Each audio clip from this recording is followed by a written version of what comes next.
তো আবারও একটা নতুন রেকর্ড গড়ে ফেলল ভারত। বিশ্বের তৃতীয় সবচেয়ে শক্তিশালী বায়ুসেনা হিসেবে উঠে এসেছে ভারতীয় বায়ুসেনা। আর এই সাফল্যের ফলে ভারত পিছনে ফেলে দিয়েছে চীনকেও। এই তথ্য উঠে এসেছে আন্তর্জাতিক সংস্থা world directory of modern military এয়ারক্রাফটের সর্বশেষ রিপোর্ট থেকে। এই সংস্থা প্রতি বছর বিশ্বের সমস্ত দেশের বায়ুসেনার শক্তি পর্যালোচনা করে র্যাঙ্কিং প্রকাশ করে। রিপোর্ট অনুযায়ী প্রথম স্থানে আমেরিকা, দ্বিতীয় স্থানে আছে রাশিয়া, আর তার ঠিক পরেই ভারত, যার ট্রু ভ্যালু রেটিং বা টিভি এর স্কোর 69.44, যেখানে চীনের স্কোর 63.85। অর্থাৎ ভারত এখন চীনের চেয়েও এগিয়ে।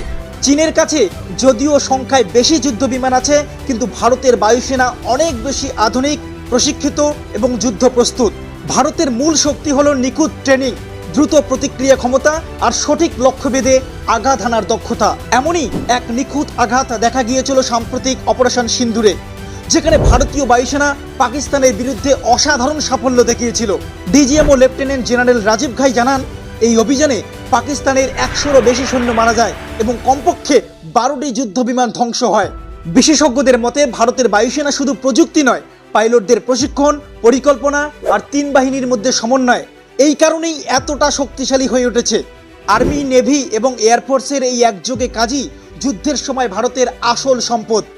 তাই তো ভারতের বায়ুসেনা এখন বিশ্বের কাছে একটি আধুনিক এবং সুপ্রস্তুত ফোর্সের উদাহরণ।